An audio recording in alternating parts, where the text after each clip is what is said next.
Hey, Scott Russell. I want to cover a few things in this video, and one of them is normal has gone away, and how we need to change our mindset to adapt to that. I want to talk about some of the practical things, money, where our money is best put, some of the ideas. I'm not an expert, but I'm talking from a practical point of view, not from a financial planner point of view. So these are my thoughts, they are not suggestions.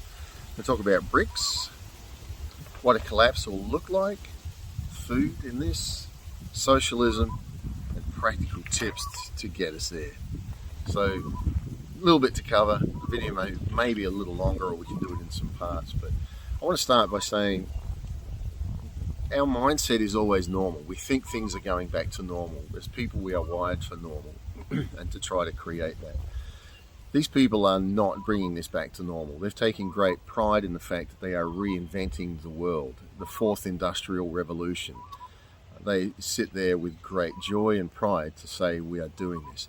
They've got with the big corporations, government, and they have merged together and said, okay, we are going to take over the world. We are going to change the world for what they think is better. So it's not going back. And some of the things we know are not coming back is cash. By the time we've woken up, and most of society's woken up, it'll be gone. I believe cash will be inflated away. They talk about, well, we're going to get money from the government. I mean, think about it. The governments are spending left, right, and centre. They are spending phenomenal amounts of money all over. Who's paying for that? No, I believe it's an intentional thing to destroy the currency. So it's going to be so devalue the regular dollars that when they come in with a CBDC, I do believe they're going to say, well, if you buy, say, a loaf of bread on a CBDC, it's going to cost you $1. If you buy it with regular currency, it's going to cost you $100. It's a no-brainer. Everything that they do is coercion, so they are going to coerce people. The only way they can do that is to destroy the value of the dollars. I do believe still, and I've been saying this for years, by the 2024 presidential election in the US, we will see the collapse of the US dollar, and probably a lot of other dollars around the world with it. The fiat currency system, maybe we should say that. And the introduction of the CBDC. All of these countries, globally, all of these countries are working on CBDCs in their various forms. Why do I believe that? A couple of reasons. I think Donald Trump is a nationalist. Whatever you think about him, I think right now we need to put aside all the differences and start to say, okay, what can we rally around that's the same? Who's for us? Because if they're for us, they're not against us. And I think Donald Trump is a nationalist. We can all agree on that. Right now, we need nationalism. We need to know what side of the aisle everybody falls on, the left or the right. There's got WEF all through there. The World Economic Forum has penetrated, in Klaus Schwab's words, the cabinets all over the world, governments all over the world. And I've seen that in the US, the politicians from both sides, Republican and Democratic, that have embraced the World Economic Forum's 2030 agenda. Donald Trump, I don't believe, has. I believe he will be president, and that will buy us some more time.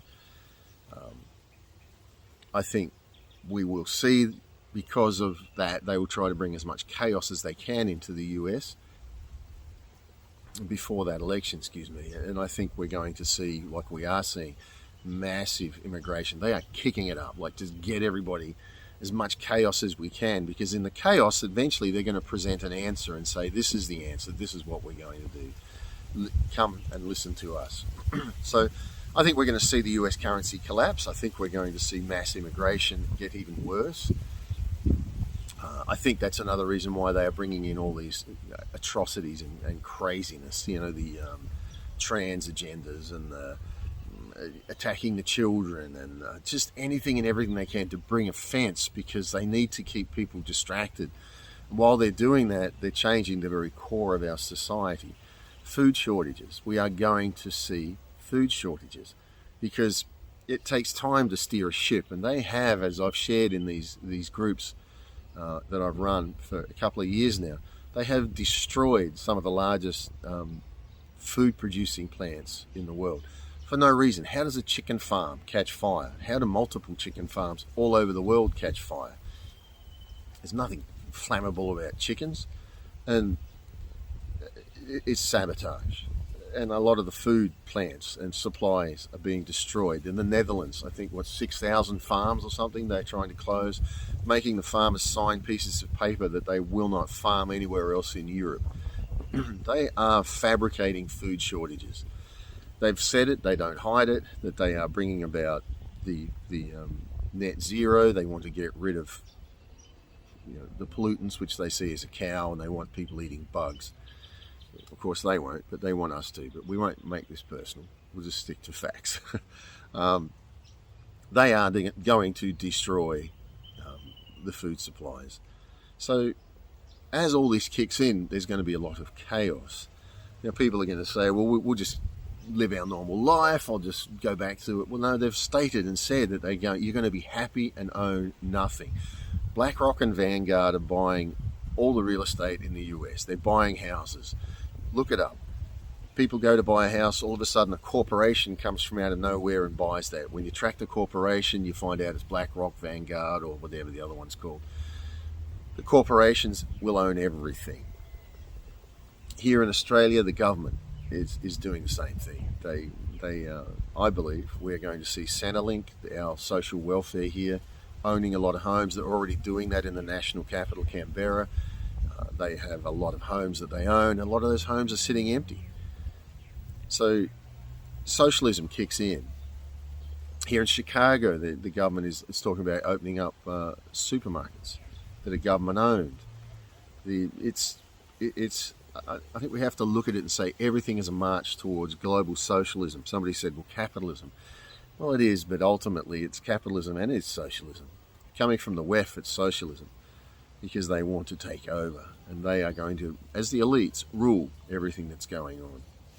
So what are some of the things that I've just took a few notes here of how I've over time seen how this goes. I want to talk about inflation first.